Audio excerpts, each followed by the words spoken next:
এৰোপ্লেনৰ accident হৈছে, তাৰ 5 minute পিছতে আন এখন এৰোপ্লেন কিন্তু উৰি গৈছে। গাড়ী এক্সিডেণ্ট হয়, সেইকাৰণে গাড়ী এক্সিডেণ্ট হোৱাৰ পিছত সিদিনাখনৰ পৰা ৰাস্তাটো আমি বন্ধ কৰি নিদিওঁ। আৰু এটা কথা কওঁ, আমাৰ বৰ্তমান গুৱাহাটী চিকিৎসা মহাবিদ্যালয়ৰ SNCত যিখিনি চিকিৎসা দি আছো, সৰ্বভাৰতীয় পৰ্যায়ত আমি স্বীকৃতপ্ৰাপ্ত, আমি মুস্কানৰ চাৰ্টিফিকেট পাইছো সৰ্বভাৰতীয় পৰ্যায়ত। গতিকে সেইটো হ'ল এটা এক্সিডেণ্ট। গতিকে এটা এক্সিডেণ্টে দি যদি কয় যে মোৰ হস্পিটেলখনৰ মানুহবিলাক গুচি যায়, তাৰ কাৰণে মই এইটো বিনম্ৰভাৱে অনুৰোধ জনাম, নাযাব।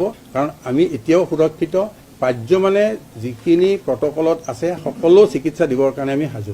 এৰোপ্লেনৰ এক্সিডেণ্ট হৈছে, তাৰ 5 মিনিট পিছতে আন এখন এৰোপ্লেন কিন্তু উৰি গৈছে। গাড়ী এক্সিডেণ্ট হয়, সেইকাৰণে গাড়ী এক্সিডেণ্ট হোৱাৰ পিছত সিদিনাখনৰ পৰা ৰাস্তাটো আমি বন্ধ কৰি নিদিওঁ। আৰু এটা কথা কওঁ, আমাৰ বৰ্তমান গুৱাহাটী চিকিৎসা মহাবিদ্যালয়ৰ SNCত যিখিনি চিকিৎসা দি আছো, সৰ্বভাৰতীয় পৰ্যায়ত আমি স্বীকৃতপ্ৰাপ্ত, আমি মুস্কানৰ চাৰ্টিফিকেট পাইছো সৰ্বভাৰতীয় পৰ্যায়ত। গতিকে সেইটো হ'ল এটা এক্সিডেণ্ট। গতিকে এটা এক্সিডেণ্টে দি যদি কয় যে মোৰ হস্পিটেলখনৰ মানুহবিলাক গুচি যায়, তাৰ কাৰণে মই এইটো বিনম্ৰভাৱে অনুৰোধ জনাম, নাযাব।